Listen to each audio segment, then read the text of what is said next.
Star Trek's only death penalty doesn't make any sense. Star Trek has long prided itself on being a utopian vision of humanity's future, a place where war, poverty, and bigotry have been largely conquered. In this enlightened galaxy, justice is fair, rehabilitation is prioritized, and capital punishment is a thing of the past. Or so we thought, because hidden in the folds of Star Trek, the original series lies a bizarre contradiction to this ethos. General Order 7, the Federation's one and only death penalty law. What's so strange about it? General Order 7 states that any Starfleet personnel who travel to the planet Talos 4 will be sentenced to death. No trial, no appeal. Just immediate execution. This seems wildly out of place in the Star Trek universe, and the reasons for its existence are murky at best. It's a relic of storytelling that doesn't quite line up with the value Star Trek would later cement. The Talos 4 paradox. General Order 7 was introduced in the episode The Menagerie, which cleverly recycled footage from the unaired pilot The Cage. In that story, Captain Christopher Pike encounters the Talosians, an alien species with the power of highly advanced telepathy and illusion. The Talosians attempt to imprison Pike in a zoo-like environment, hoping to use him to repopulate their dying planet. The message was clear. Even good intentions can be dangerous when used to control others. Starfleet's response? Ban all contact with the planet and institute the death penalty for anyone who dares to return. On the surface, it might seem like a necessary precaution.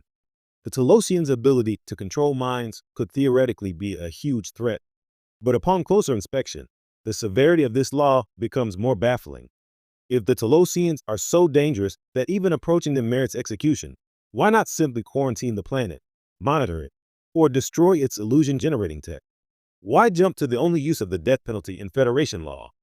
Outdated 1960s drama versus future utopia. The truth is, General Order 7 feels more like a 1960s television dramatization than a coherent legal principle. In the era of the original series, high-stakes storytelling was often prioritized over internal consistency. The death penalty raised the dramatic stakes for Spock's mutiny in The Menagerie. After all, if he was just breaking a regular law, the plot wouldn't have nearly as much tension. But that decision clashes with the broader vision Gene Roddenberry had for humanity. Even TOS generally leaned into ideals of justice and mercy. By the time the next generation arrived, the idea of a federation that would sentence people to death became laughable. In fact, Captain Picard explicitly says in Justice that the Federation has no death penalty, affirming that human society had outgrown the practice. So, what gives? Is this a retcon?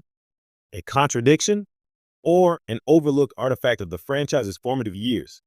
The problem with illogical laws. The existence of General Order 7 raises several uncomfortable questions about Federation logic.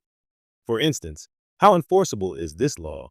If someone landed on Talos 4 and later escaped, would they really be executed, especially given Starfleet's emphasis on context, diplomacy, and moral nuance?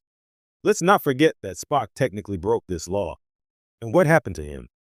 Did Starfleet execute him? No. Captain Kirk, Commodore Mendes, and even Starfleet Command ended up letting him off the hook, especially once it was revealed that Pike, now crippled and mute, had chosen to live out his life in the Talosian illusions. Suddenly, the death penalty became optional. This selective enforcement completely undermines the law's credibility. If even the most prominent violators get a pass, it's hard to argue the law was ever intended to be taken seriously. It starts to look more like a deterrent meant to sound scary rather than a policy meant to be applied. Illusions aren't that scary. Another bizarre aspect is the reason for the law. Sure, the Talosians are powerful, but they aren't genocidal, warmongering tyrants. They're sad, isolated telepaths who made some ethically dubious decisions.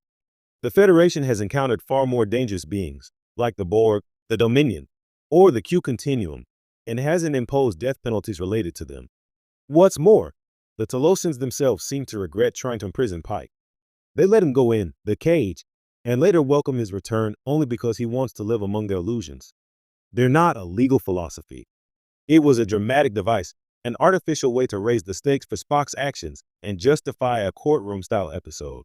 Star Trek would eventually move past these kinds of contrivances, especially in TNG and later shows like Deep Space Nine and Voyager, which handled legal and ethical,